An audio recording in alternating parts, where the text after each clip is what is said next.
Do it. See what happens. Do it. I need to feel alive. I need to feel I haven't felt something in so long. Just right one. Yeah. Just Fight Club situation. Punch me in the fucking ear.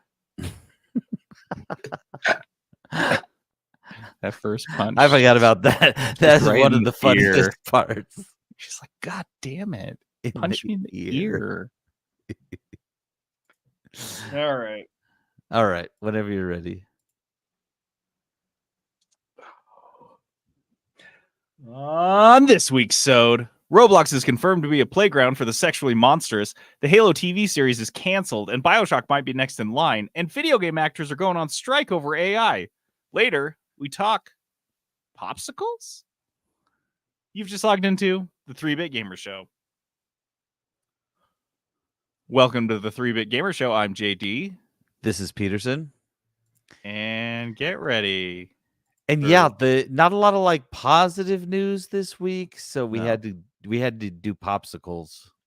So it's like, it's I've never ends of the spectrum. Seen someone scowling while they eat a popsicle. JD said, "What's the opposite of going on strike?" And I said, "Otter Pops." Otter Pops. Yep. Nailed it. Live from the 3-Bit Gamer Show. The news. All right, our news this week is brought to us, as with all weeks, by Crave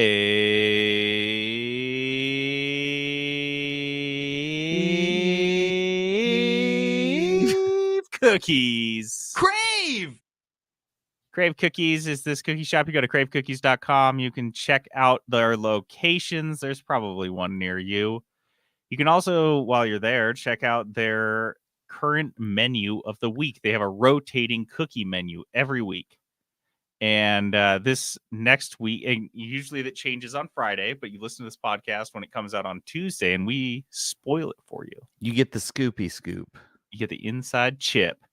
So coming up next Friday on the cookie menu, we're rotating out the monthly cookie of the month from S'more. We're switching it to Biscoff Explosion. Okay. We've also got that Cookie Monster. It's the blue cookie with edible cookie dough inside of it. It's crazy. The Carmelita, which is just caramel on caramel on caramel on caramel. The Crave Cinnamon Roll. Ooh, not the Biscoff Cinnamon Roll. The Crave Cinnamon Roll. And finally, the Chilled Cookies and Cream is the cold cookie this week. I don't know if I've ever had that one. And Peterson had a crookie for the first time. I did. I went and visited JD at work and got a array of cookies. I got the crookie, but actually we never talk about this. They have their soda menu, right? Like dirty soda menu. Oh, yeah. I was like, JD, which one should I get? And he's like, I don't even know what it's called. Wasatch Classic. Wasatch Classic. I think it's Coke with cherry and pine and coconut. Yep. And I was like, okay, that sounds good. I took a sip of it. JD's like, I don't know, it's so good, it'll blow your mind. And I was like, it sounds pretty basic. Normal, right? Yeah. So I got a sip of it, and I was like, what this? And immediately I knew exactly what the flavor was. This was my Slurpee. Yep. When I go to 7-Eleven, I get a Coke Slurpee, and then I get a little bit of pina colada on top because I was like that, and then I put cherry on top. Those are always the flavors they have. Yeah. And then a banana one, but you don't want to put banana. I don't like bananas. It's gross. And so dude, and it tastes exactly like that Slurpee. Like exactly. I kept drinking it, and I was like, every sip, I was like, dude, this is the freaking Slurpee. It was so weird. You should get it. It's a Slurpee. He needs to rename Wasatch it. Classic at Crave. I just sometimes when I go to leave, I always take a soda when I leave. I have a Stanley mug and I fill it all the way up. Dude, I don't even buy soda anymore because I take home like 50 ounces of soda every day. Their cups are gigantic, and so it's like, what do I need to buy soda? I just bring home a bucket of it every day, and I just will look at the soda menu and just make a random one because I'm not picky about soda. And I made that one, and holy shit, I've been stuck on it for like a week. It's good. It's good. Anyways, had to talk about it. They got cookies. They got sodas. Go down to Crave Cookies and get your cookie soda on. Video game actors have read the writing on the wall, and they're going on strike over the use of AI in video games. It's happening. This is It's happening, folks. SAG-AFTRA. This is the union or whatever that's leading the strike. 2,600 voice actors and mocap artists. That's why I didn't say video game voice actors. This is also including the dudes dancing around in costumes doing motion capture for video games. They're also part of this. 2,600 people. Isn't it just Andy Serkis? Is there other people that do mocap? I thought he did all of it.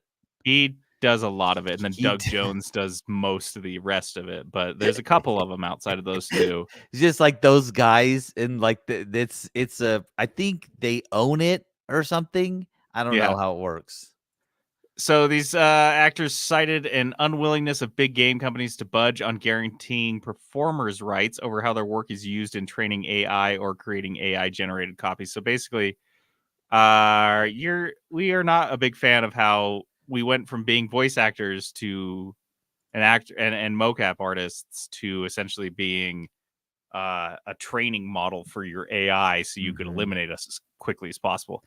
Well, the other thing that was happening, right, was and we saw this. Trent did this one time. He showed us what you can do with a lot of the AI software is they just have the voice actors go in and record a handful of lines. That's all they need. And then they just need your voice. And then they don't, the thing is, they'll pay you for that, right? They'll pay you for that. Hey, you're on this. They'll credit you for that. But if they need re-records and all that stuff, that's paid work. Yep. And they don't need that anymore. They just need to type Just it have up AI and spin it up. have the AI do it. And that is not cool. That's not cool.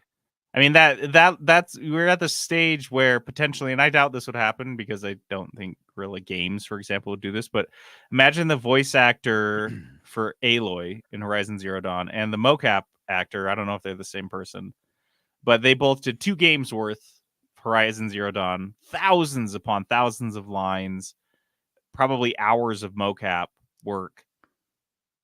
With AI, you never need to hire that person again. You get one day, have them come in one day. No, just they've read got a bunch of lines. And I'm saying that's all it would take in the future. And that's it. So those actors, like they could make Horizon 3 and have it sound and the never exact have same, them look come the in exact same, and just not even call them. Yeah. And that's what these actors are realizing, and probably a little too late. I mean, shit, we should have done this with my job 5 years ago, because that's exactly what they did. I mean, the Figma and all these other design tools, they just use the designers that were using them to train their AI models that then put all the designers out of work. So the last time that the SAG-AFTRA last time they stroked over the video game stuff, it was 2016 before AI was even a thing.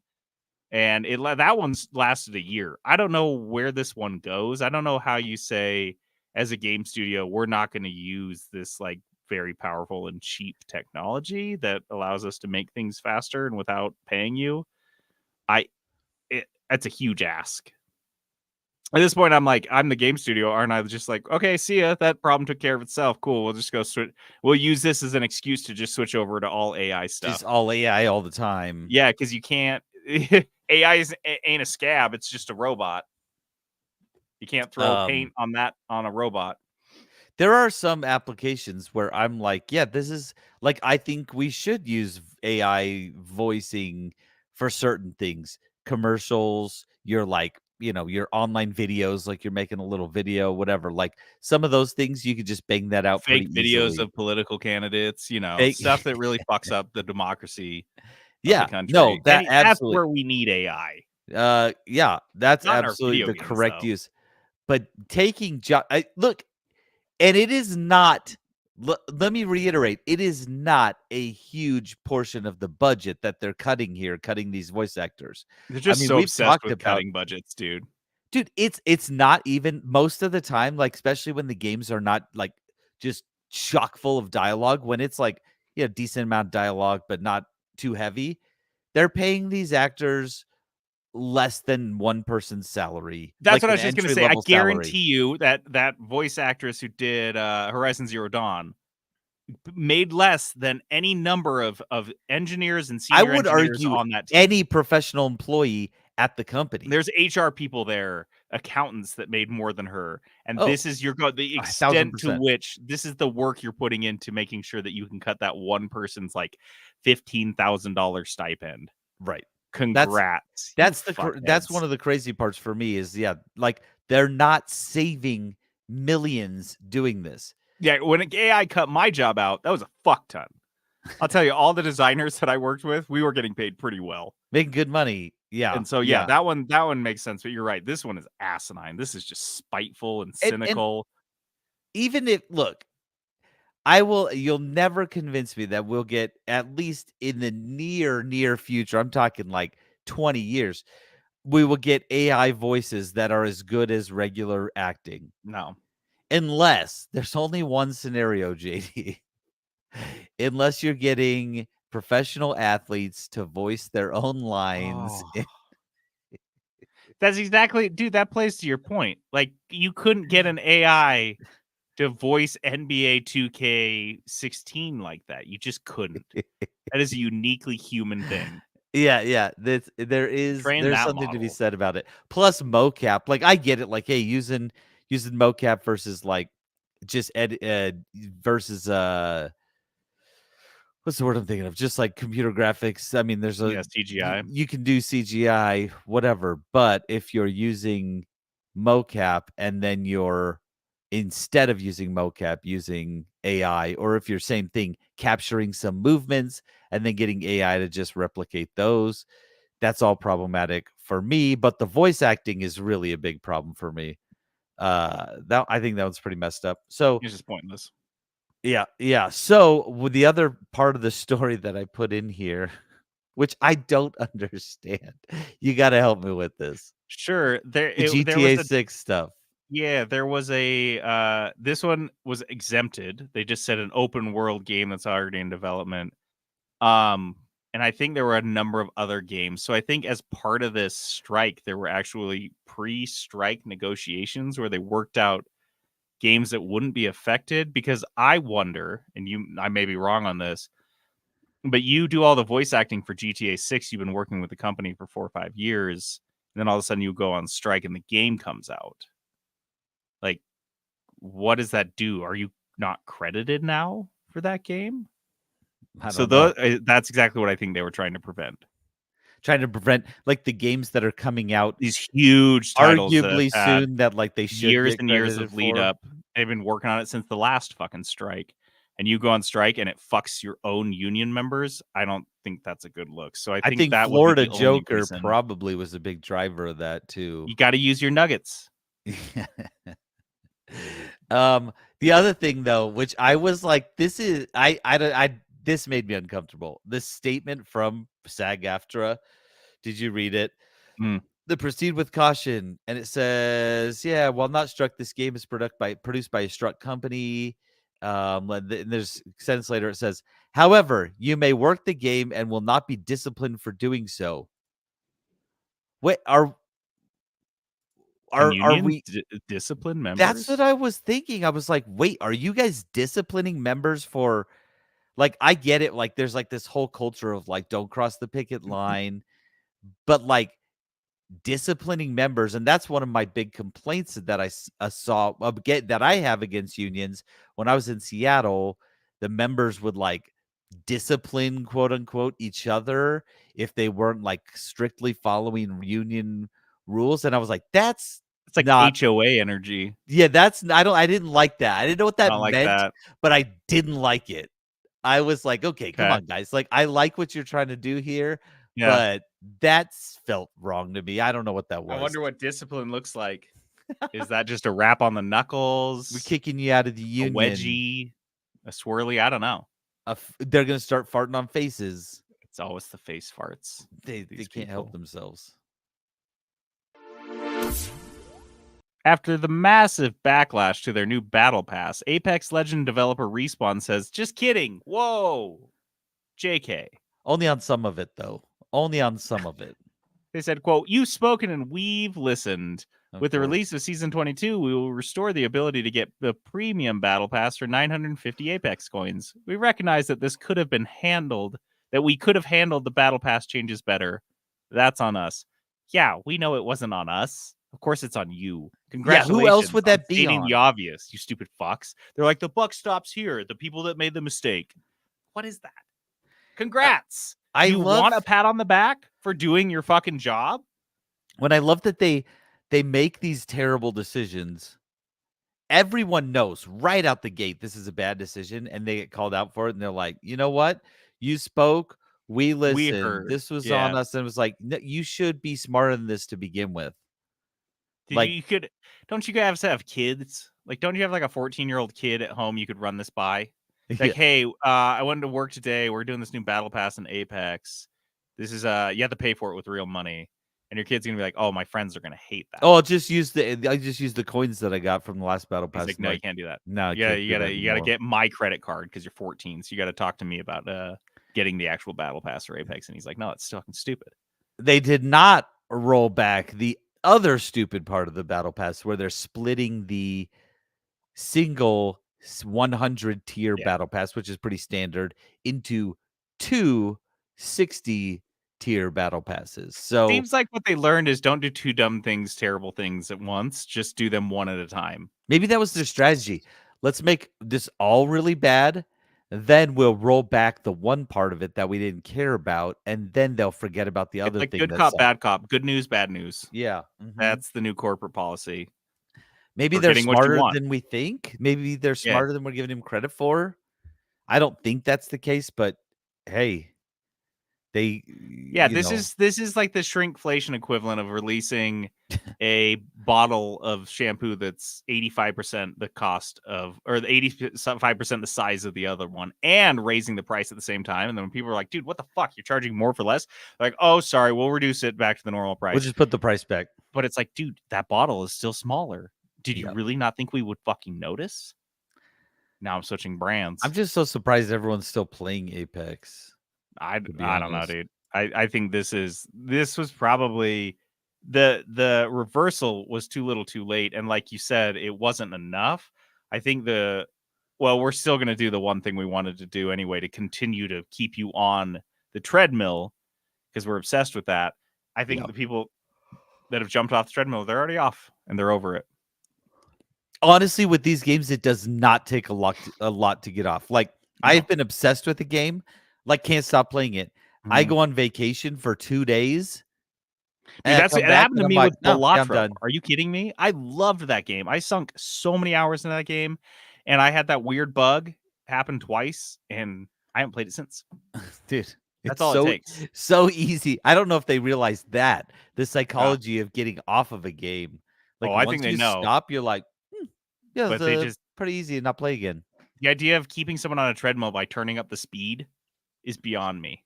Too hard to get off now. Don't get off. Bring now, someone fall. a fucking drink and like a nice towel, that like a fluffy towel they can put on their shoulders. Instead, you just crank up the thing and start just squirting them in the face with water. You're like, you like that, bitch? You like that? Fuck you, bitch. Give me $10. Are you handcuffing me to the treadmill? Stop it. No. Spit on your hair. Like, what are you doing?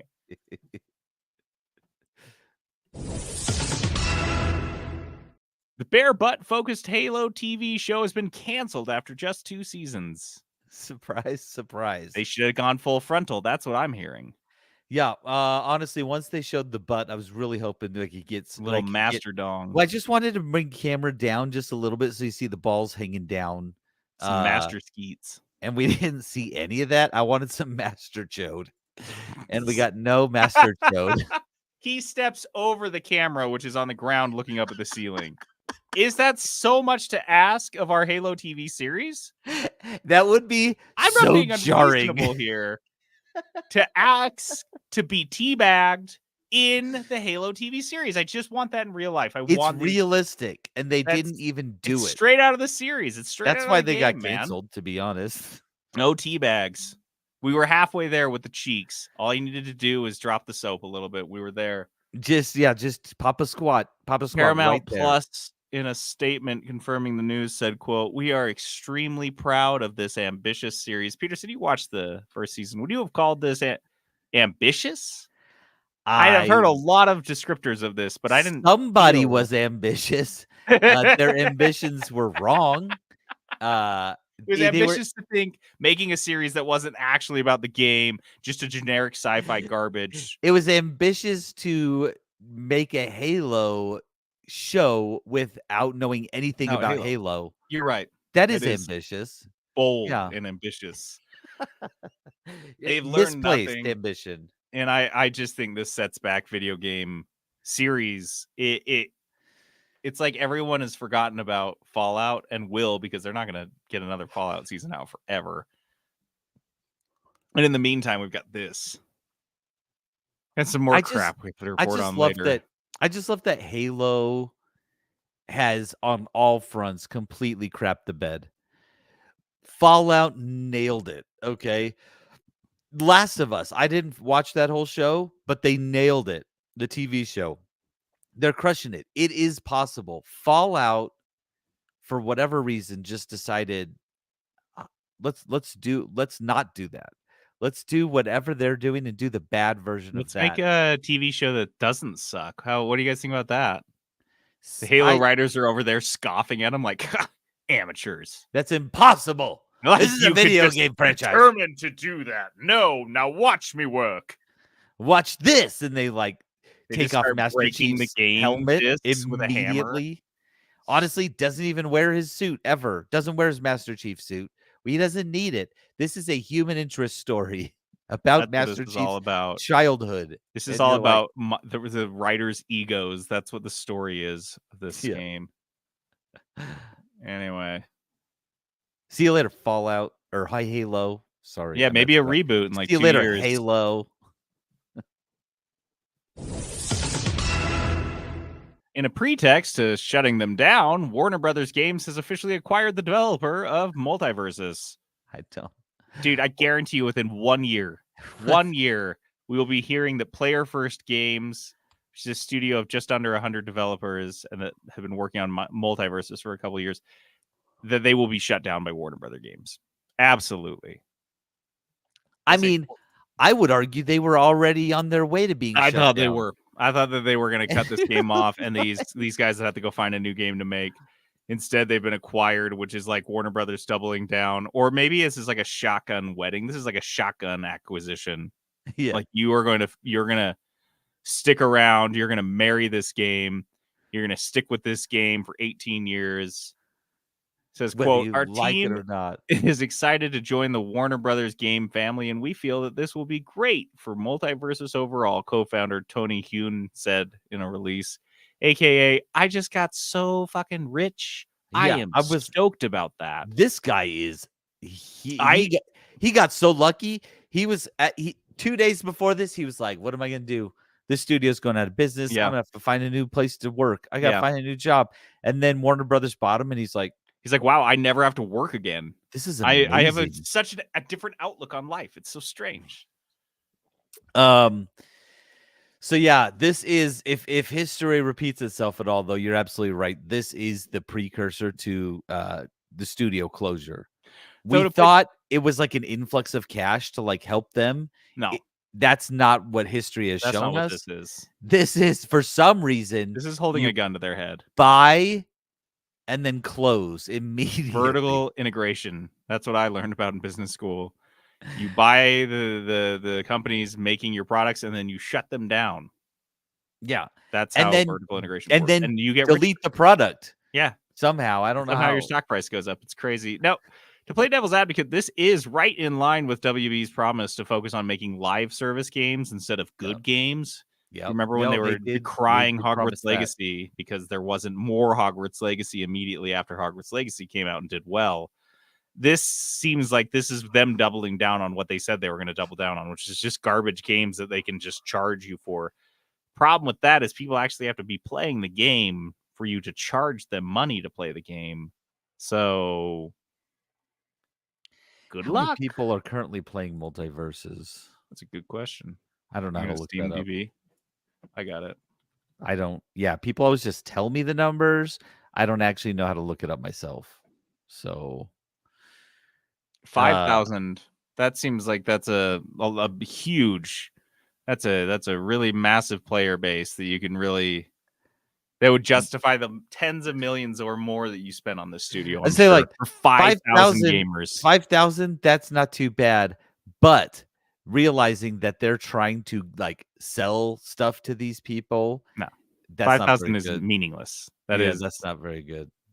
Nothing. So, well, see you later. Whatever your studio was called, doesn't matter. You're dead. Bye. Roblox has a predator problem, and it's probably affecting your kids. This is first off, this is a very long story.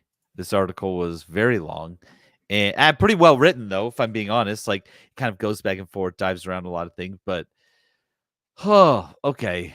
I don't know how much you want to dive into this, but the crux of it is that predators love Roblox. And Roblox is doing shit to stop it. This was a piece in Bloomberg, and it included interviews with more than 20 current and former employees of Roblox, moderators, engineers, safety managers. All of them spoke off the record, obviously. One of these moderators said her team receives hundreds of escalated reports involving child safety every single day, and her team can't clear it. Just basic stuff like that. The article jumps into is just how understaffed they are.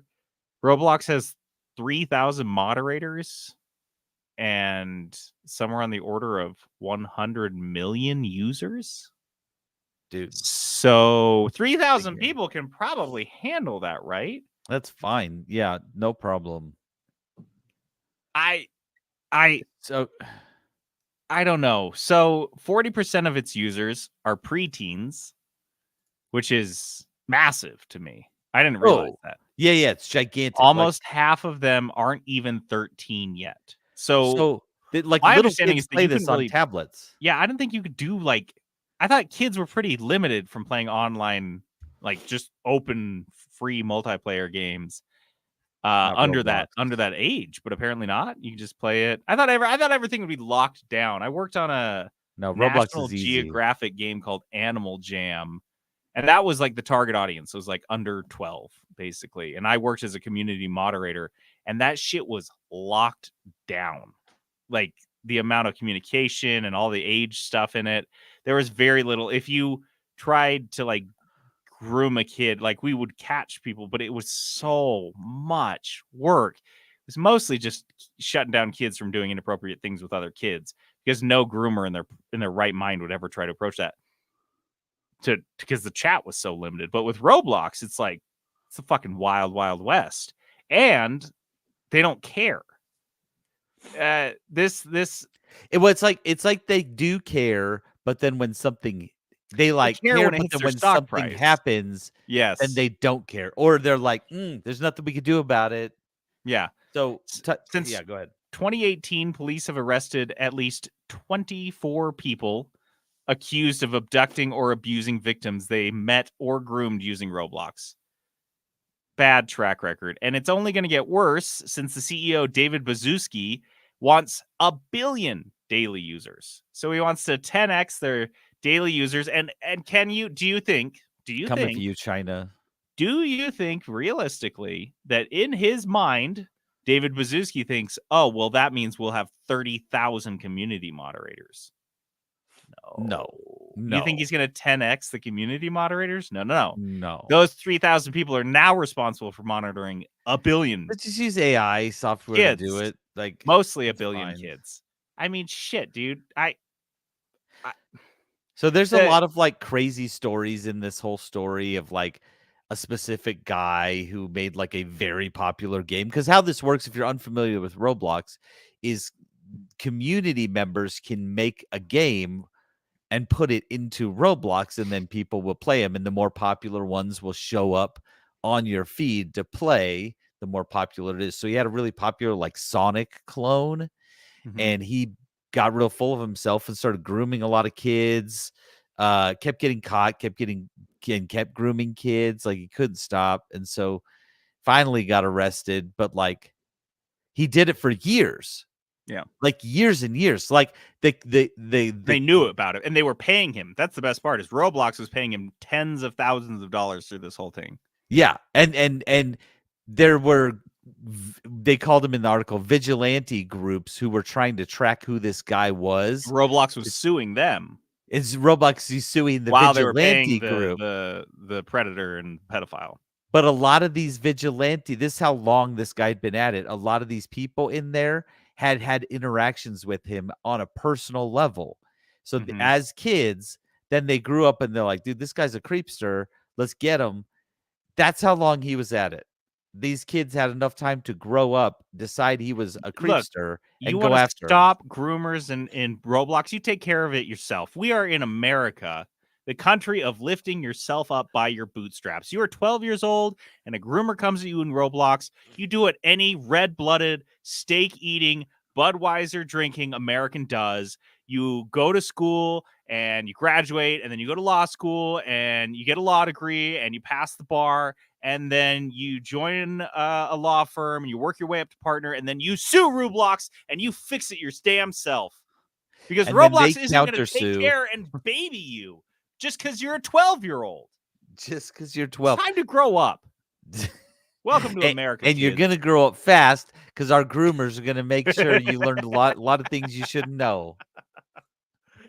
The word grooming actually didn't appear in the company's 2022 moderation guide.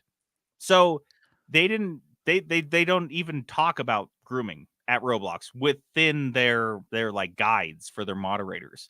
And the company didn't have automated systems in place to proactively search for grooming behavior beyond basic text filters until 2 years ago. So not only are they behind everything, they're behind what Trent and I were doing in Jackson at Animal Jam, National Geographic's Animal Jam in 2012. It's like 12 years ago we had these basic things in place, and Roblox is like, nope, too busy making money. And the best part is this attitude is reflected in their chief safety officer, Matt Kaufman. He says safety and civility are foundational to the company. He says, quote, tens of millions, he said this very defensively when they was reached for comment, tens of millions of people of all ages have a safe and positive experience on Roblox every single day. There's just like 25 to 50 people are groomed, abducted, raped, murdered. Those people are just an outlier. But tens of millions of people are out there having a great time, not getting raped, not getting groomed. So what do you want us to do, huh? And like, here's the thing. He's not wrong, but that doesn't make him right. Does that make sense? Like, because you are making a game for children, an online game for children, where you have opted in to include chat. Yeah. And they're not. And I mean, look, we've reported on Roblox grooming several times throughout the years of doing this podcast, which means they're not doing a great job. If it happens, what they need to do is they need to espouse the mindset of, if one kid gets groomed, then that's too many. Instead, he looks at them and says, aren't getting look, groomed. tens of millions of kids get groomed. 30 don't get groomed. 30 do. The percentages are actually pretty good. Every school shooting, the police chief comes out and he's like, dude, I've got a list of every school that there wasn't a school shooting at today. Yeah. I will read the list now. Why are you focusing on this one? You know how many kids didn't get shot today? Even at that school, hundreds of kids at this school did not get shot. You're focusing on the 24 who did. And I think that's wrong. And so, like, that's the baffling part of this whole thing, though, is their chief safety officer is just like, guys, I don't understand what the problem is. We do have someone in our Discord actually worked there in the past. I'd love to get his take on it. I should reach out and ask him about it, what he thinks. I don't know if he still works there, but I know he did at least a couple years ago. But yeah, Roblox. My kids play Roblox. Ryan, my 10-year-old, and Lily plays it with Ryan. She's only 6, but I have gone in and made sure their chat is off, is toggled to off. They can't use the chat. That was another thing they pointed out, is there are these like safety rails in place, but they're not by default. And no kid is by default going to go in and turn off his own chat. And you can turn it, like, you can turn them back on. Like my older boys would hop on Roblox and be like, oh, I turned the chat back on. because Ryan would be like, I can see people chatting again and they're saying horrible things. And I'm like, did chat supposed to be off? And he's like, I didn't turn it on. The other boys turned it on. So like Mhm. it's easy to toggle if you're internet savvy at all. And so yeah, they're not doing a good job. I think the gist of this story is they have this safety group that is they're making a game for children. They've got this safety group and they're failing in their job. They're not doing a good job. So Mhm. maybe we get the AI army after it, I guess. Yeah, maybe. I don't know. Be careful if your kids are playing Roblox. Be aware. Just pay attention. Yeah, Just pay 'cause attention to this what's is happening. This is absolutely happening. And everyone says, "Oh, not my kid," but like everybody says that, and it happens to somebody. So just pay At attention. least to 20. it. Don't be one of those 24, because Matt Coffin isn't looking out for your kids. He does not care. Starting to look like Netflix isn't even going to give BioShock the chance to halo up its movie. Oh, They're not even going to get the chance to show us Big Daddy's ass. dude, I want never to gonna see that. see Though. it. You can't call him Big Daddy and not show me a chode. What are you Okay? even thinking? You guys, you It- pay attention to the games? So Got a what big happened dick here? Arm? Oh yeah. Do you say a big dildo arm? Yeah, big dildo. Big Daddy and his drildos. Oh man, the name of this is going to be interesting. I already knew when JD laughs like that and he goes quiet for a second, he's typing up the name in the doc, and I go to the doc and he typed Big Drildo. I knew it. We've been doing this podcast. I know it. I know Now what's Phil happening. has a new name for his Discord handle. Big Drildo. Dibs. Call Phil. I call dibs. Yips. I'm There's Big no Drildo. So this was the film producer of the BioShock movie, Roy Lee, talking at a panel at this year's San Diego Comic-Con. Said, quote, "The new regime has lowered the budgets, so we're doing a much smaller version. It's going to be a more personal point of view as opposed to a grander, big project." What- I got to point out, not to read too much in, but he didn't say a smaller version. He said a much small. This is like they went from a $100 million budget to a $10 million budget was the interpretation I got from this, which is like, yes, you can do something great with that. Look, the last Godzilla -0, -1, whatever, they did that on like a $10-15 million budget. Now that was kind of God, that franchise is already established, though. Right, but this is, I can't even see this going. This is a vote of no confidence from the new Netflix whatever guy that came in. He's like the new head over cinematics or whatever the fuck. Yep. Over movies. And he just, the first thing he goes is just down the line and just starts making cuts. And you are in pre-production of this film, you're budgeting, you're trying to make the movie, and all of a sudden they're like, no, you don't have any of the money you had to do any of this. BioShock lives and dies in the ambiance of the world, which is an underwater city. This is what I was going to say.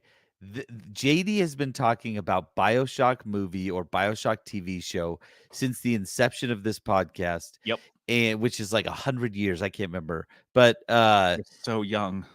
But and every single time what you want to see is these major set pieces. Yep. You want to see these underwater city. That's what BioShock is just set piece after set piece, and it's cool. They have a cool world, and that's why we're like, this would make a fun show or a movie, whatever, because the world is very cool. And now that he's saying this is going to be more of a personal point of view, it's like, I'm not that interested in that. I don't want you to show me Master Chief with his helmet off. I want you to show me these big battles and set pieces on planets and aliens and all this stuff. Those are the only cool parts of the Halo show. And now they're going to do the same thing to BioShock. They're really going to mess this up, I think. With BioShock, it's not necessarily just set pieces. They are wet pieces. Now, you can CGI in a lot of the water, but being a failed underwater city 10 years after everything got fucked up, there are leaks and there is just water everywhere. Dripping. And if we have learned anything from Kevin Costner's Waterworld, it is that building sets in or around a lot of water is disastrous and very, very expensive, which is why Waterworld was the most expensive movie ever made for so long. And it was such a flop, was not necessarily because it didn't make as much money, because it didn't make back its massive budget, which is what BioShock would require to do something right. Because you do a smaller set piece, you build a set out of plywood and paint and all the shit, and then you run water over it for a 12 to 16 hour shooting day. You have to rebuild that fucking set the next day. And that is expensive as shit. And so you can either do that and spend a lot of money and make it look right, or you can try to do it half-assed. You build weird different sets. You don't have the water, and you lose all of the ambiance that makes that game what it is. And at that point, I don't want it anymore. I don't fucking want it. They spent so much money on fucking getting WWE on Netflix. That's where all their money is. And this is what we lost because of it. WWE, I will talk about all up and down all day how great it is. But basically cutting your other content off at the knees. And by the way, WWE has a pretty limited audience. And you're just going to cut out all these original movies and series that you were going to have on your platform with a much wider, broader appeal so you can spend money on massive sports things. It's such a stupid play from Netflix. I'm so upset about this. The other thing, like, they could do the CGI route, but again, that's too expensive. Like, CGI is expensive. It's expensive to make it look good. And so this is I promise you what we're going to see is it's just going to look like guys in a room, just like doing stuff in a room. Yeah. They'll remind you periodically. Like low budget horror. Oh yeah, we're underwater. But like, there's just going to be guys in a room, right? It's going to feel that way. Yeah. It's so weird to me that these guys are not learning off of Fallout. Genuinely, they should have looked at Fallout and said, holy crap, this was massively popular, very successful. How can we try to do what they did? And it just seems like they're doing the opposite. They haven't learned from Fallout. They haven't learned from BioShock, man. The last time they've tried to make the BioShock movie, they had Gore Verbinski, the guy who directed the fresh off of the Pirates of the Caribbean films, and a big fucking fat budget, $100 million laid out, and then they cut it. He stepped away, and then they're like, screw it. And then Netflix is like, no, we're going to do the same exact thing. We're going to promise a big budget. We're going to get a big director and producer on this film. And nope, we're going to cut it. And then it's going to go away. We are never getting this movie. This is definitely more. Honestly, I hope we don't. Because we're going to get the Halo version of BioShock. It won't be this iteration. It won't be the Netflix version. But whoever takes up the BioShock curse next is going to Halo it up. I can promise you that. And if not, Netflix will Halo this up. But this is basically, for me, a vote of no confidence. It's going to get Haloed. It's going to get buried. Netflix will have it on their front page in like the 4th slot for maybe an hour or two for one day, and it'll just get buried, and people will forget about it. It sucks. It'll sit there in the top 10 for a week, and then it'll be gone. That's what's going to happen. Yeah, and that's only because nothing else interesting will have come out. Like, that's the thing. There's not like a competitor. No. And then they'll release some like old Scrubs episodes or something that'll take it over. Like, this is dead. I'm with you. Vote of no confidence. This is dead in the water. Much smaller version. Yikes. Riblets. Little meat chunks of news for your mouths. Riblets. Not enough for a full news rib. Just a little broken off chunk. Just quick hits. Speaking of Fallout London, the mod has finally been released. It's been in development for the past 5 years. This is a mod of Fallout 4 that is basically a whole new game set in London. It is buggy as shit, and you have to roll back your Fallout 4 to an earlier version of the game to actually get the mod to work. But it's free on GOG. It's fully voice acted, and why not? It's buggy. Well, I'm sure it was going to be buggy anyway, but because Fallout 4 just did a random update when the show came out, they did an update of Fallout 4, and then the people making Fallout London were like, this just ruined our game. And so they just kept building it. So yeah, you have to like follow instructions, like hey, if you're playing here, you got to download this, then you got to go and roll it back to the previous version. Here's how Yeah. you do that and download this. However, what I have seen, because it's like most people are saying, yeah, like it's pretty buggy, but the people who are having a great experience with it are saying it is incredible. Yeah. And It looks tight. I do want to play it. You should, I it's didn't free. Why not? I didn't know I wanted Fallout London until I heard this was a thing, and I was like, yeah, that sounds amazing. I do want that. I mean, they did say Todd Howard came out recently, said they're never going to do Fallout game outside of America because it's such a distinctly American series. So Yeah. for me, this is perfect that a fan mod would cover this because it's not going to be canon. It's not going to be awkward while they try to reconcile it with the canon of Fallout. And they get to have fun with it in a completely new playground. And so, yeah, I think Fallout London, if you have Fallout 4 on PC, you should definitely check this out. Yep. Next up, the Counter-Strike community is torn over the addition of a single crate. This is why I hate Counter-Strike, by the way. Did you? I recognize. I have not played that much Counter-Strike, and I recognized this. Yeah, I knew and where I could it was see exactly. the implication. This is a crate on the map Dust 2, which is one of the OG Counter-Strike maps, if I'm not mistaken. Yeah. Like very old. This map's like been around for 20. It's one of the most popular ones. And they added a crate to a stack of crates that allows you to jump up on a ledge easier. Before you had to like have your buddy stand there and you Yeah, but jump now on you his can just- shoulders. Yep. Now anyone can get up there, and they're like, "This is changing everything." You Yeah, have the reviews ruined. are mixed. Some people liked Counter-Strike. it. Some people liked it. Some people thought it was good. Some people think it has a biggest impact on the like defuse the bomb game modes where you have to Yeah. get to a certain point on the map faster.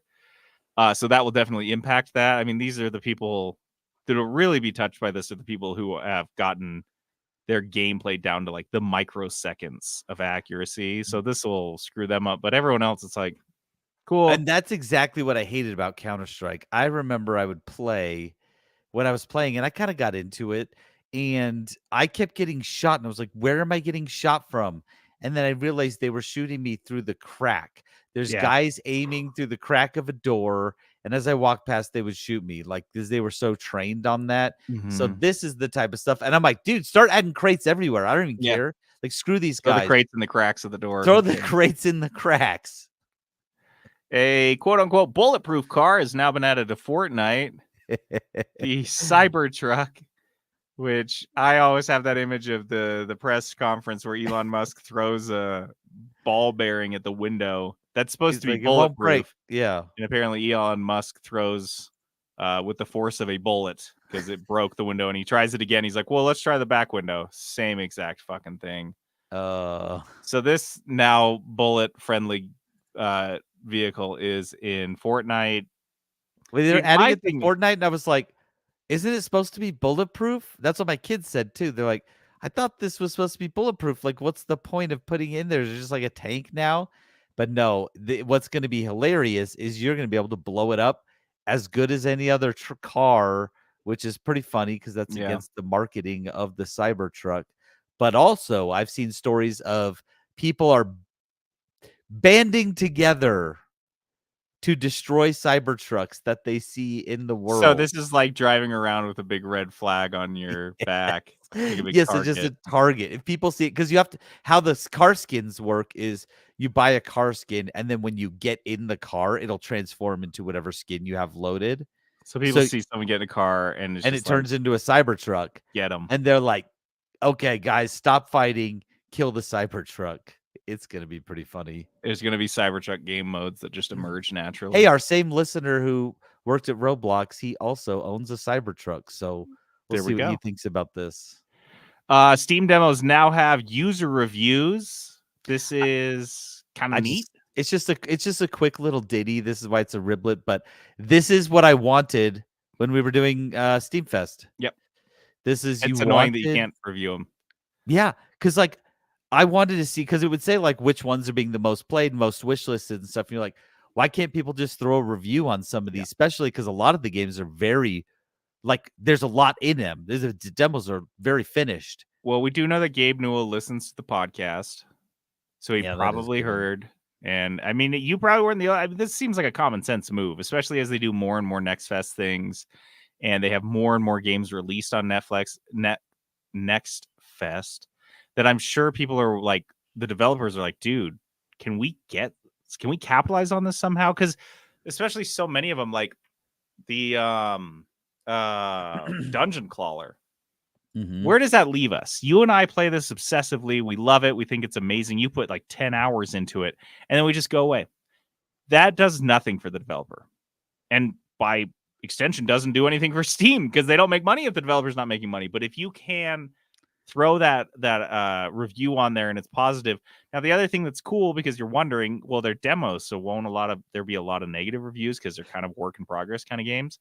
These are optional. So you can have a demo, you don't have to allow reviews on it, and you can take them down anytime you want if you're the developer. So you put up this demo, it sucks, it gets panned or it gets shut review off bombed, the reviews. turn them off, which is You perfect because this should be exclusively a marketing and promotional opportunity for very good demos, to keep the community engaged, to keep people interested in the game. to get that game out there. Get it on people's wish Yeah. list. That's the whole Yeah. point of it. That's the whole point of making a demo. Like, if they're gonna put in the work to make a demo and get their demo ready to play on Steam, it needs to be, if it's good, like Dungeon Crawler, what I was No. finding. So when all the demos that I really liked, I went on to like their Twitter or X pages and looked, and all the comments were like, played the demo in Next Fest, loved it so much, I can't wait for it to come out, right? But those are all comments on Twitter. And you want those in the store.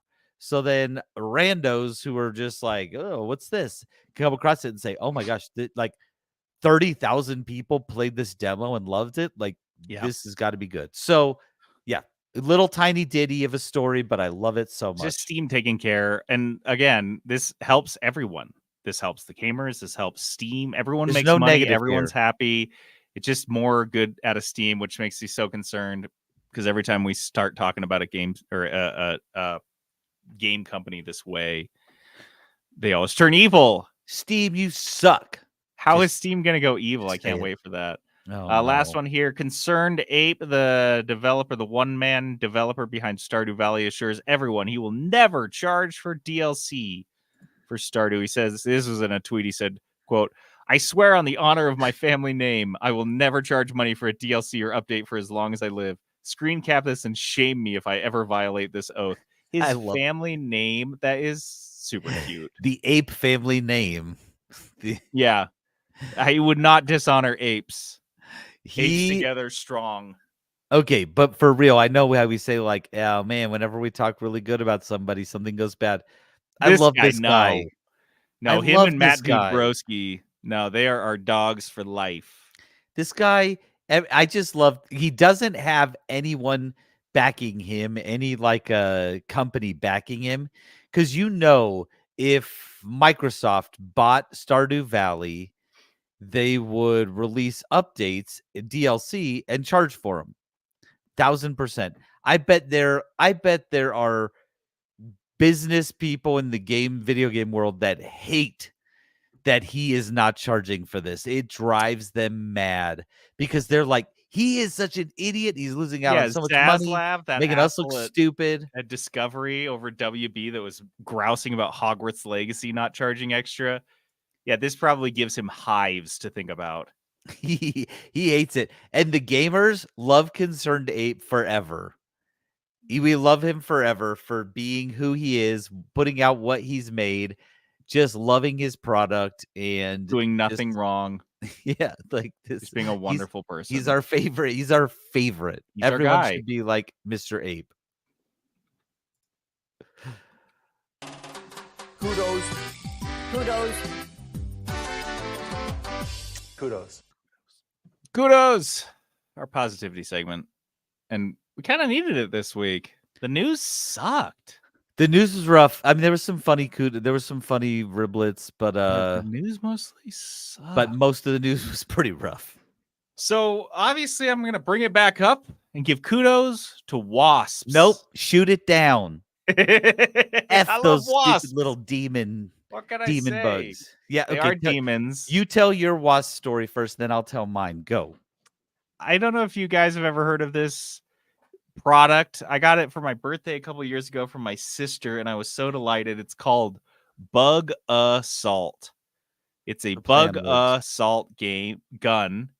and it is a salt. It is a gun that shoots table salt, and Like this a is no shotgun. joke. It shoots it like a shotgun. No joke, dude. This shit, like when I first got it, and Jenna was so mad at me because I'm that kid. I shot myself in the foot to see it broke skin. Yeah, no, it's legit. At like 12 to 18 inches, it will break skin. That's how hard it shoots table salt. So I got this thing and it was cool. The idea is you shoot flies. Like you got a fly flying around, you shoot it, shoot it, and and it's a it's great. shotgun style, so it'll go down. get the fly. I don't know. I just got it in my. I don't know if I've talked about this, but I have grown 1% of 1 acre of corn, in my front yard. Just I say you just- got a ton of corn out front. I got a ton of corn, Yeah. and I've never grown corn before, and it's just been new to me. And one of the things that's been happening is I wouldn't say it hasn't been getting devastated, but it has been getting chomped by grasshoppers. Yeah, I've always they're had a nuts very out here. grasshopper friendly yard. Not that I'm friendly toward them, but they love my yard. Dude, they're all over. I feel like everywhere in Utah, just like in the spring and summer, they just go nuts. So what I just got this idea in my head that I'm just going to go start blasting them off the corn with my bug assault gun. And so JD's walking through the corn stalks like an old Predator. rancher. Yeah, he's just got his gun. Yep. Just I can picture it. Dude, I'm love it. blasting crows out of my corn. That's what I'm doing here. And at first I would shoot them and then I'd just sift through the corn rows to confirm my kill and blast them in the head again to make sure they were dead, not suffering, because it's kind of fucked up that you're blasting these animals full of salt. And I think it was maybe the third or fourth one. I got to it and it was already getting attacked and devoured by wasps. And ever since then, we have this like agreement, me and the wasps, that I just blast the grasshoppers off the leaves. I don't even finish them. I don't even confirm my kill. All I need to do is crouch down and I will see, because if you look down at the bottom, like the ground of my corn patch, there's just wasps just buzzing up and down it like Zambonis. They're just covering the whole thing looking for salted grasshopper corpse. And they're generally not even dead. And these things just fucking devour. Like, he's not joking. He told us this, and then he sent us 3 pictures of wasps just devouring grasshopper bodies. these are different grasshopper. like 4 or 5 of them, wasps on it too. Grasshopper barely hits the ground, and it is swarmed by these wasps. Now I can walk through the rows just fine. The wasps love me. I am the bringer of meat for them. They love me to death. The meat bringer. Dude, I just love the wasps in my yard. I sprayed they built a nest on my garbage can, which is like, sorry guys, you can't do that. And I sprayed it, and one of them came out, landed on my hand, and I was like, oh shit. And I looked down, and he just looked up at me like, why? And then he just flew off. He landed on my hand and flew off. No sting, no nothing. My wasps, even while you're massacring them, are like, oh man, I have the nicest wasps in Utah. They just do work for me, unless you're a grasshopper, and they will literally eat your shit alive. Well, I've got a kudos for wasps too. No. Because first off, the wasps at my house are the worst. Last summer, my son, I would make him go practice volleyball in the backyard. He got stung 3 times in a week. We don't even have that. That We sounds don't like even yellow jacket behavior. we don't even have that many wasps. It's not even like a massive problem. They're not like everywhere when you go out there. They were just like targeting. They love him. They one time stung him in his sleep. He was doing nothing. He was sleeping in bed and they stung him on his face. So our wasps are the worst. But earlier today, just today, my daughter was like, Dad, I want to go out on the golf cart. So we're driving the golf cart around the neighborhood. We had just barely started.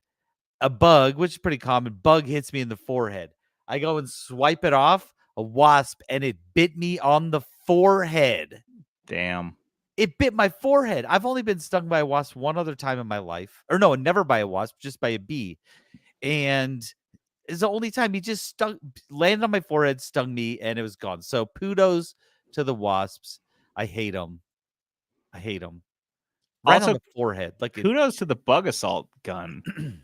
Oh, I looked my brother those has up. one of those. He has one of those? Yeah. Yeah, I thought it was kind of a cheapy thing, but I started No. to use it. They're like $50. Mm. And they're fucking worth it. It Yeah, feels they're like no a joke. They're no $50 joke. piece. And it's not like a toy. You would not buy this for a child. No. Because they would shoot their friend in the face and immediately blind them.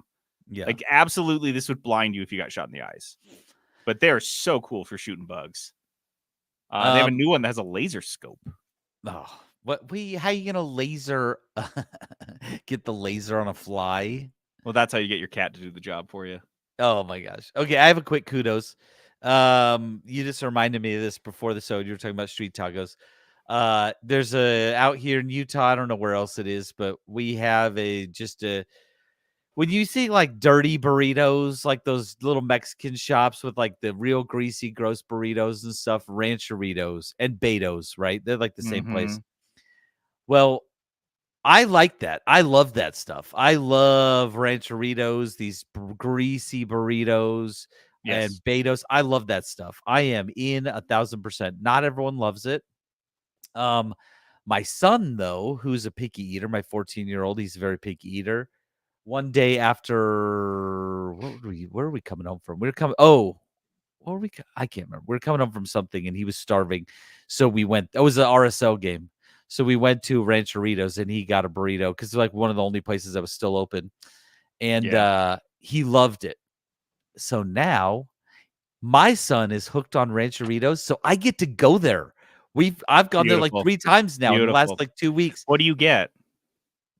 My go-to is a carnitas burrito because it is just carnitas. It is a burrito. They're big fat burritos, chock full of meat with pico de gallo and guacamole, which I love, both of those things. So, and that's it. And then I just put their green sauce on it. Love it. But honestly, I'll eat most of the things at those places. I just love all their greasy Mexican food. I'm into it. I love the breakfast burrito. That's my move there. The mixed breakfast burrito, the one that has ham and bacon. Yep. Yeah. And like all those are solid. Those are way solid. Yeah. I got to be in the mood for that. Usually I'm in the mood for some oily meat. But yeah, kudos to them because they got my 14-year-old hooked, which means I get to go there more now. So I love that. Like when I got Jenna hooked on Little Caesars, it was like the best 4 months of my life. You're like, yeah, now I get to go there more. I have one last kudos that I meant to give earlier, but I'm listening to the new Eminem album quite a bit, The Death of Slim Shady. Chicka. If you guys haven't listened to Eminem in a while, I hadn't listened to his last album, but I listened to this one, and good Lord, it is so good. If you, I would say it is amazing if you are the Eminem fan who your favorite Eminem album is the Eminem Show. It's like 2002 or whatever. I used to listen to that daily, like all the time. I loved that one. So this one, it's got that. I don't know why more albums. Maybe they do. I don't listen to a lot of like full albums, but it's like a story with little skits and an intermission and all that stuff in between and like an introduction and all that crap. And the skits for me make it like when his producer calls him and he gets a voicemail from his producer that's like, good fucking luck. Yeah, you're never going to sell this. Like, that shit just gets me. I don't know why. It tickles my funny bone. But yeah, this new Eminem album is just, he's like 50 and it's him at his best. Yeah. And he's got so many good lines in it. He's got this whole thing about, one of my favorite is in one of his songs. He's blasting people who call him misogynistic. And he brags about his daughter's graduating magna cum laude. Magnum cum laude, which is for me the biggest mic drop. So fucking funny. So it's just interesting. It's listening to an older Eminem, and he's trying to kill Slim Shady because Slim Shady's so awful, and Slim Shady says all these awful things on the record and tries to get him canceled, and he's trying to kill him. And it's fantastic, you guys. It's if you like Eminem, you got to listen to the new album, Death of Slim Shady. It's solid. Yep. I'm with you on that one. It is good. It is good. Speaking of rap, yeah, just as good as Eminem. So repeat. Studio game. We got that cereal fame because you saying our names. We in the studio playing some Foodio games. Foodio? That's right, it's Foodio games. Yeah, we playing Foodio games. Foodio. Mm, mm. Video games, where we compare and contrast our two favorite things in the world: food and video games. The only And- things that I'll talk about at length. Yeah, don't get us started. Topics basically here. The one we're going with is very seasonal this week. Popsicles from the ice cream truck. The ice cream truck. I am 36, and if I hear one, I will grab a fistful of coins and sprint in whatever direction I heard it from. Same. care. I go steal money from whoever I can find money, and I'll push down go buy kids. stuff because that's what me and my best friend used to do. We'd hear the popsicle lady, and we Run. would go steal money from his mom. Yeah, she had like money in her closet that she had Yeah. tried to hide. We just stole from that regular. We just steal Stupid. money and go buy whatever we wanted because we were idiot kids and we'd steal like $20. Oh, and it's nothing tastes better than an ice cream bar that comes from a cooler sitting inside of a hot truck. I don't know what it is. Yeah. Oh, it's always the best. And there's like a Perfect sign. temperature. Yeah, it's just right. And there's a sign where like 90% of the popsicles have like a sticker on it that says sold out. That's what I like. That's Like, how I want my popsicles. what do you have? delivered. What do you have, guy? Just tell me do what you still have. Yeah. Just cherry pops. Cherry pops and like this old fudgicle. You have way more than me. I only have 4. So why Okay, don't you start? I don't have way more. I have 5. Oh my gosh, dude. You have like 25% more than me. Okay. The first one I wrote down was Rocket Pops. Did you do Rocket Pops? You know what I'm talking about? Those Yeah. red, white, and blue, Yeah, America Pops. ribbed for your Ribbed for pleasure. your pleasure.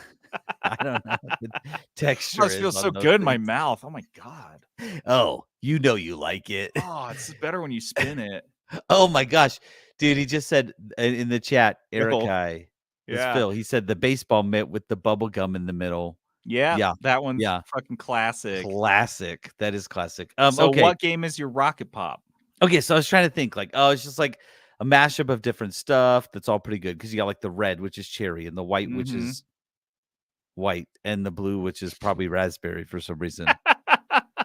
It could all be cherry. We don't know. I legit don't know, but they're all pretty good.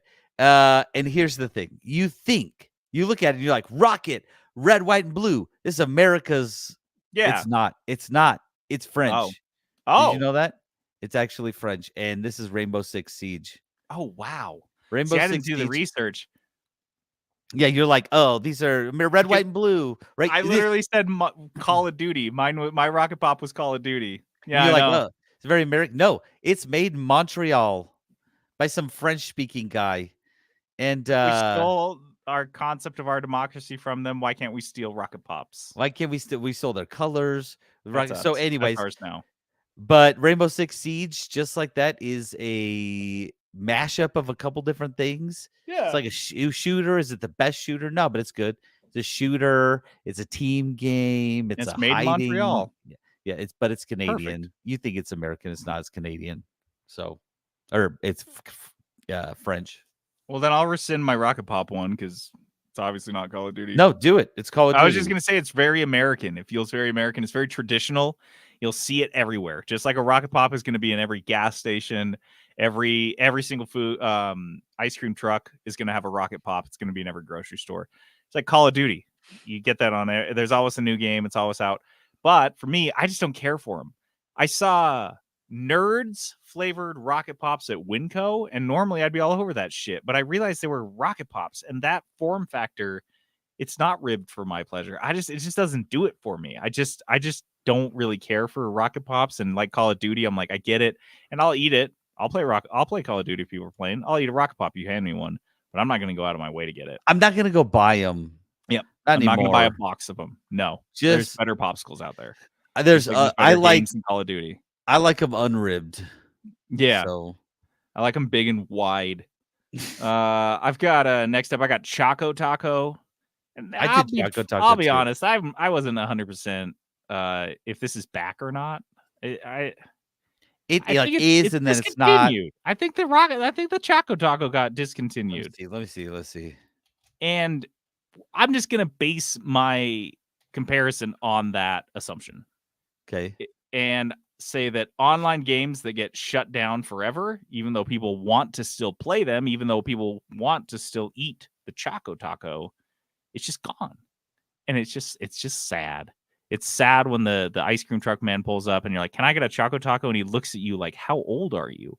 I'm like, What "I year don't do you know." think this is, kid? Yeah, old enough to remember the Choco Taco. I'm so sorry, sir. Can I get a So- glass bottle Coca-Cola too? I did just read, they are making a comeback this year via Taco Bell again. So an agreement with Eh. Taco Bell. So they're not like making Eh. a comeback for real. They're just gonna be at No. Taco Bell's. Which is don't like fine. that. I also did Choco Taco, Okay. and I was thinking popsicles, right? So I was like, is it even a popsicle? No. Is it even a taco? No. It's Well- neither of these things. The It's sandwich. it's an ice cream sandwich. Which leads back to the debate of if a taco is a sandwich. Yeah. Well, okay, let's do that. No, I'm just kidding. We're not doing that. So, but look, it's not really a popsicle. It's not really a taco. It just works. But that's a clicker game. Clicker games. How You don't dare click, and they're not games. Oh, that's But good if you point. start one, you're gonna get hooked on it.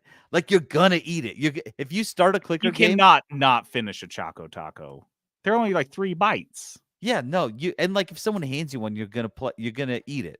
Choco Just like- Tacos are like the closest to I feel like the most analogous normal taco to them is those tacos you get at Jack in the Box. Oh, those are delicious. They're kind of like chewy and they're small. Like, is and that you a just taco? devour them. No, it's not. Not- I mean, Not it is. necessarily. But like, if you asked Hmm. a Mexican guy if that was a taco, he He'd say, would "Fuck fight no." you. Yeah, And he'd punch you so- right in the mouth. Yeah, He'd yeah, knock your tacos out. yeah. So yeah, and if you ask me, you're like, oh, hey, my kid's like, oh, I'm playing a clicker, and I'm like, you're not doing you're not even clicking. You're just buying stuff that auto clicks for you, and then you're not even playing a game. You're just Mhm. sitting there like it's not. It's not a You're not taco. playing a game.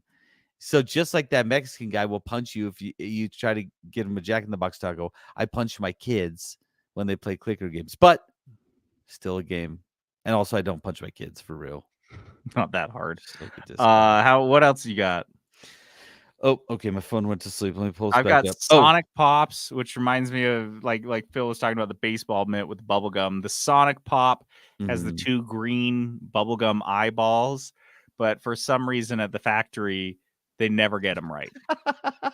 This is the Sonic- wonkiest eyes you can imagine. They're just wherever the fuck. There's no quality control at the factory whatsoever, and that's what's endearing about it. And for me, I don't know why this is so perfect. It perfectly encapsulates Sonic video games. Most of them are shitty. Most of them look like dog shit. They don't work.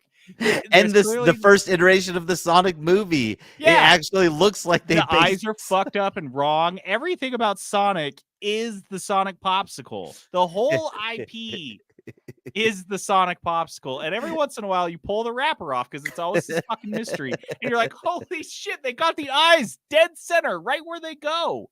And you're so proud of them. But it's like 1 in 10. 1 in 10 Sonic things is good. 1 in 10 Sonic Popsicles is right. And I have to get them. That's the thing. That is my move. If you ever see me run down an ice cream truck, that is the first thing I ask for. I always get the Sonic Pop. You got the Sonic Everything Pop? else is secondary. Yeah, Sonic Pop is my move every time, and they always look shitty, just like the games. Well, so mine Can't was help myself. I have one very similar to that. And it was not Sonic, but it's the SpongeBob one. Because there was also a SpongeBob one with the Oh same yeah, it always looks like a exact nightmare. concept. Yeah, it's like a But- nightmare SpongeBob. Okay, but I did mine a little. Wait, did you do what your game yours was? Sonic games. Oh yeah, Sonic. Sorry, mine was okay. So mine was any games as a service game that's been going on for the last 5 years. But I'm thinking the ones for kids. And let me I have a very specific reason why.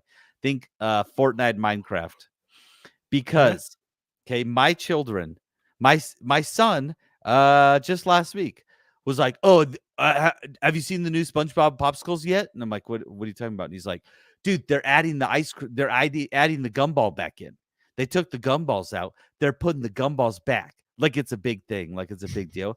Like, dude, they're putting the gumballs back. It's hard to find them, but you got to get it and you got to feel around and see if the gumball's in there. If you do, dude, that's the ones you got to get those. They're legit." And I'm like, okay. They do the same thing for Fortnite. And look, they only care because they had those as a kid.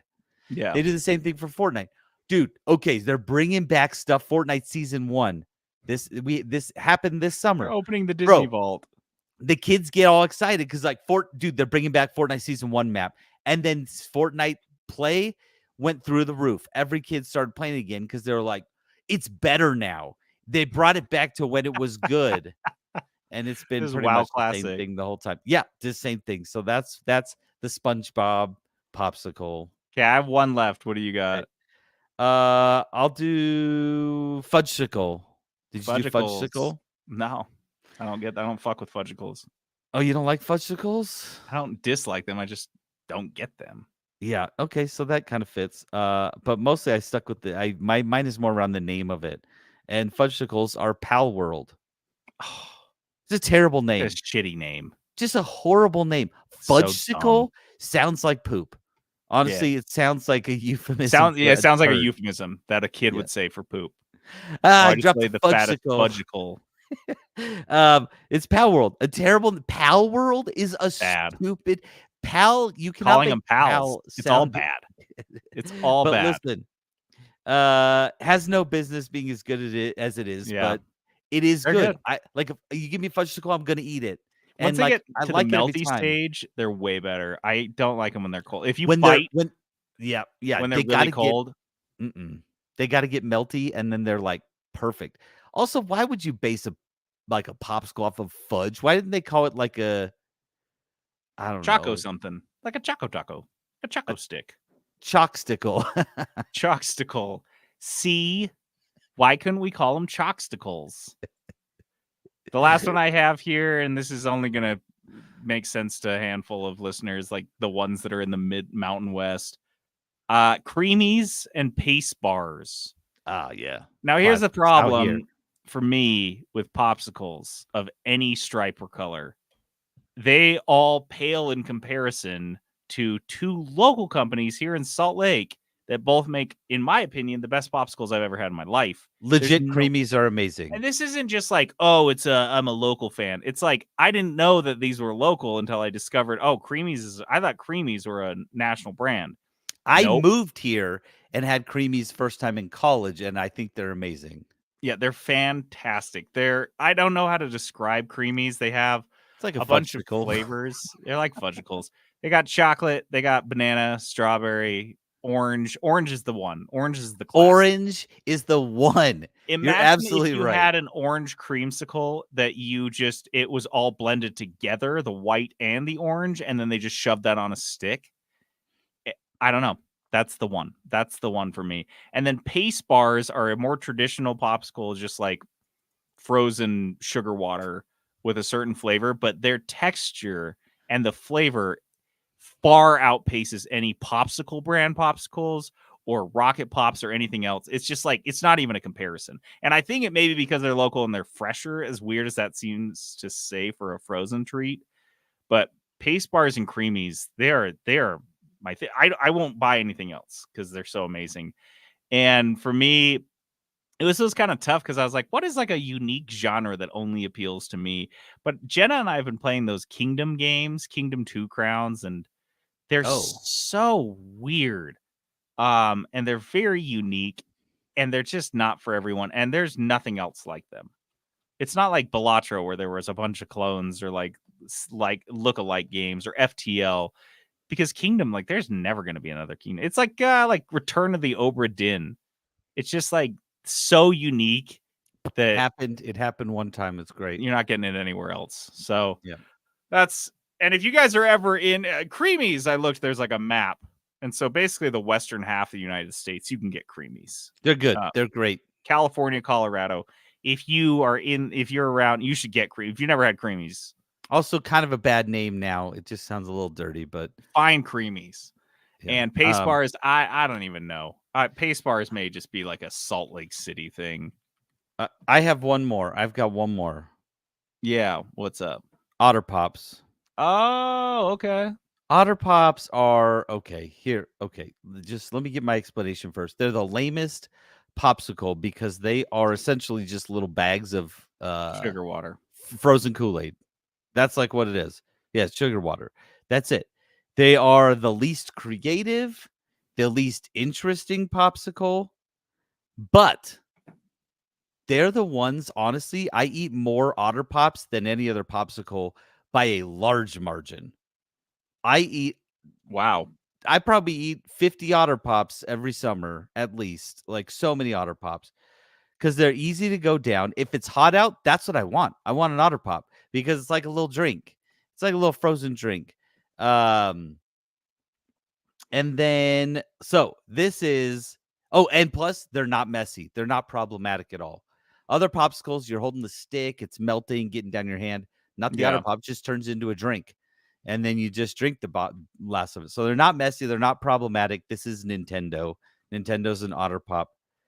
Most of Nintendo is just solid. Like, I'm not jonesing to go play Mario Kart all the time. But if people boot up Mario Kart, I'm going to play and I'm going to have a good time. Right? Same with like Mario Party and tons of the Nintendo properties. But every now and then there's a banger in there. Like Breath of the Wild, right? Just a legendary game. And that's Otter Pop likes. Not quite the Otter Pops. Like there's the ones that are like these Italian ices in the little packet thingy. Same exact concept. But all of a sudden you're like, oh yeah, this is the one, right? Every now and then Nintendo gets a banger like that. And that's like those Otter Pops. So not necessarily Otter Pop. The Otter Pop likes is what I'm talking about. Usually it's just Kool-Aid, but every now and then there's just one that's just crushes it. Slaps. So yeah. So that's my popsicles. What else you guys got? Into Discord, we want to hear. Phil was talking about those 2-stick popsicles you snap in half. Twin Pops. Yeah. So also, you know what I thought about and I meant to do and I totally forgot was Mexican popsicles because those are incredible. If you've ever had those, they're like actual fruit in them. They're like real good. Yeah. So I forgot to do that too. So give us in Discord. Yeah, what is your Twin Pop or your Mexican popsicle, or what? Maybe you guys have some weird Canadian popsicle out there in Manitoba. Or there's like a New Zealand popsicle. I want to know.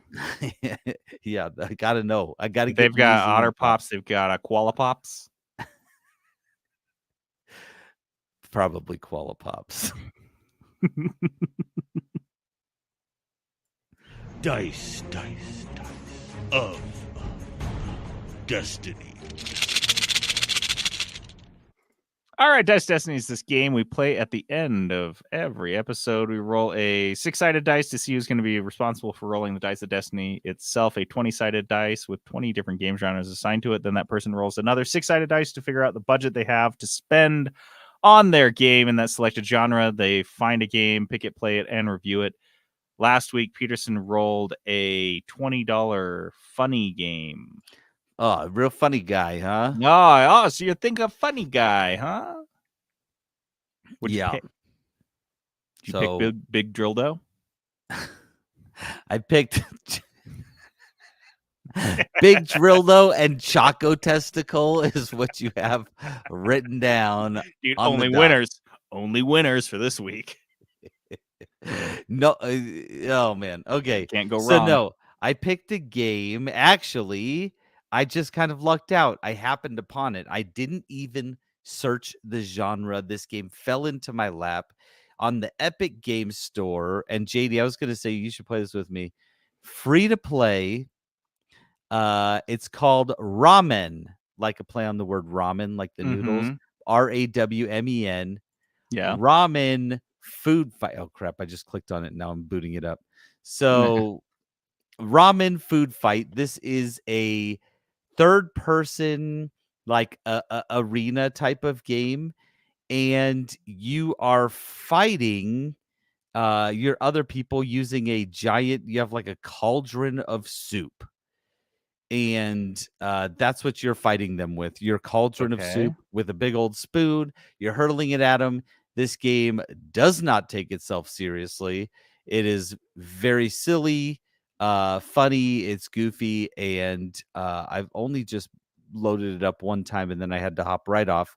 But my kids have been playing it. They love it. So I'm excited to play ramen. And Ramen. raw men. Oh, and the name is fitting because your character is mostly in their underwear, just like running around in their undies and an apron and a and You a big slipped old another pot of sex soup. game in there, huh? Way to go, It's buddy. it's not. You can't stop it, huh? It's not okay. Okay, you do get to see some cheeks clapping as you run, but they're Mm. not as There's nothing sexy. between them. So, yeah, no, ramen. Check it out. I'll have a review next week. JD, if you want to play, you should play with me. Download it on EGS. It's free Okay. because I want someone to play with. I will get it right now. Okay, so I'll play Okay. ramen.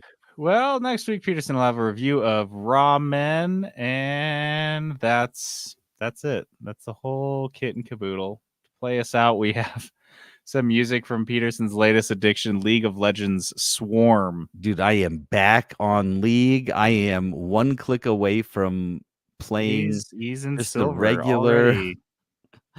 He's gonna regular start League of playing Legends. ranked fives, Dude. just like the best of us. I'm back in. I'm back in.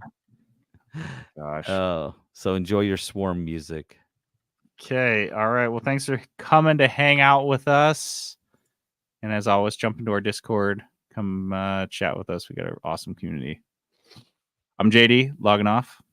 And this is Peterson going AFK. Thanks for hopping in, Phil. Yeah, thanks for jumping on, Phil. Ooh, there's ramen. Play for